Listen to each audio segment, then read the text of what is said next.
രാഹുൽ ഗാന്ധി ഒരു നീക്കം നടത്തിയിരുന്നു. അതിന് ചുക്കാൻ പിടിച്ചത് ചന്ദ്രബാബു നായിഡുവാണ്.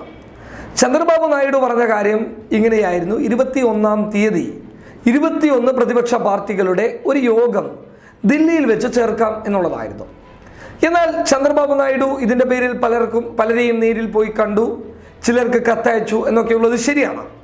പക്ഷേ മായാവതി, അഖിലേഷൊക്കെ പറയുന്നത് തിരഞ്ഞെടുപ്പിന് ശേഷം മതി അങ്ങനെ ഒരു ചർച്ച എന്നുള്ളതാണ്. അതിൻ്റെ വസ്തുത എന്ന് പറയുന്നത് എന്തായിരിക്കും എന്നുള്ള ഒരു ധാരണ ഇവർക്ക് അപ്പോഴേ ലഭിക്കുകയുള്ളൂ എന്നുള്ളതാണ് മായാവതിയും അഖിലേഷും പറഞ്ഞത്. അതായത് 21-ന് ചർച്ച നടത്തി, ചിലപ്പോൾ മറ്റുള്ളവരെക്കാളൊക്കെ സീറ്റ് കൂടുതൽ ഞങ്ങൾക്ക് ലഭിച്ചതിന് ശേഷം ഞങ്ങൾ 21-ന് ചില കോംപ്രമൈസുകൾ ചെയ്തു കഴിഞ്ഞാൽ അത് 23-ന് തിരഞ്ഞെടുപ്പ് കഴിഞ്ഞതിന് ശേഷം അത് ഞങ്ങൾക്ക് നേരെയുള്ള ഒരു ചൂണ്ടുവിരലായി മാറുമോ എന്നുള്ള ഒരു ഭയം കൊണ്ടാണ് മായാവതിയും അഖിലേഷും പറഞ്ഞത് തിരഞ്ഞെടുപ്പ് കഴിയട്ടെ എന്നിട്ടാവാം ചർച്ച എന്നുള്ളത്.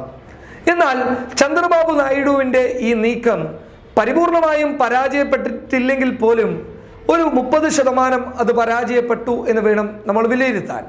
പക്ഷേ രാഹുൽ ഗാന്ധിയുടെയും ചന്ദ്രബാബു നായിഡുവിൻ്റെയും ഈ തീരുമാനത്തിനിടയിലേക്ക് സോണിയാഗാന്ധിയുടെ ഒരു മാസ് കടന്നുവരൽ നടക്കുകയുണ്ടായി. സോണിയാഗാന്ധി ഈ വിഷയത്തിൽ ചില തീരുമാനങ്ങൾ കൈക്കൊള്ളാൻ തീരുമാനിച്ചു എന്നുള്ളതാണ് ദേശീയ മാധ്യമങ്ങളിൽ നിന്നും ലഭിക്കുന്ന റിപ്പോർട്ടുകളെ അടിസ്ഥാനപ്പെടുത്തി പറയാനുള്ളത്. സോണിയാഗാന്ധി മുന്നോട്ട് വെച്ച തീരുമാനം എന്ന് പറയുന്നത് 23-ന്, അതായത്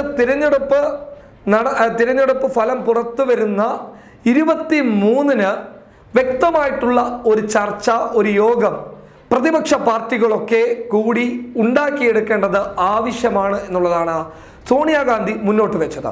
ഇതിനുവേണ്ടി സോണിയാഗാന്ധി ചെയ്തത് എന്താണെന്ന് വെച്ച് കഴിഞ്ഞാൽ ചന്ദ്രബാബു നായിഡു വഴിയോ അല്ലെങ്കിൽ രാഹുൽ ഗാന്ധി വഴിയോ അല്ല സോണിയാഗാന്ധി ഈ വിഷയത്തിൽ ഏർപ്പെടുന്നുള്ളത്.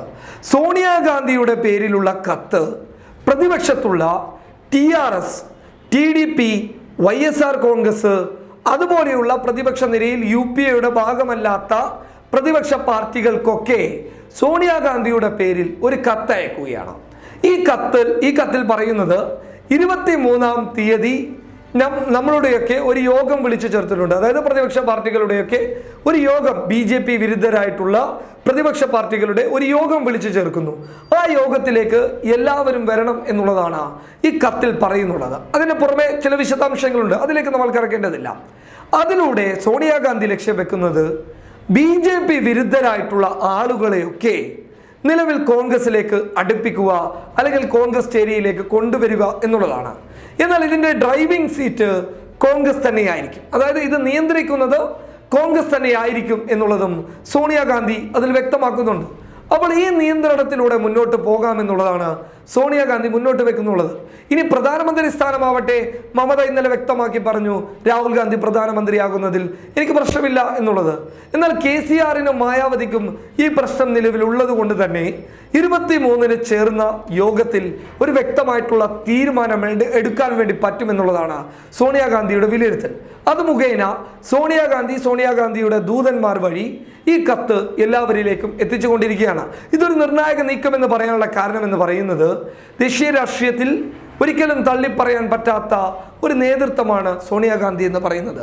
അപ്പോൾ സോണിയാഗാന്ധിയുടെ ഇടപെടൽ ഇങ്ങനെയുള്ള BJP വിരുദ്ധരായിട്ടുള്ള പ്രതിപക്ഷ പാർട്ടികൾക്ക് ഈ സോണിയാഗാന്ധിയുടെ കത്തിനെ തള്ളിക്കളയാൻ പറ്റാത്ത ഒരവസ്ഥ വരികയും BJP വിരുദ്ധരൊക്കെ കോൺഗ്രസ് ചേരിയിലേക്ക് കടന്നു വരികയും ചെയ്തു കഴിഞ്ഞാൽ അധികാരം പിടിച്ചെടുക്കുക എന്നുള്ളത് വളരെ നിസ്സാരമായ ഒരു കാര്യമായി മാറുകയും ചെയ്യും. News desk public Kerala.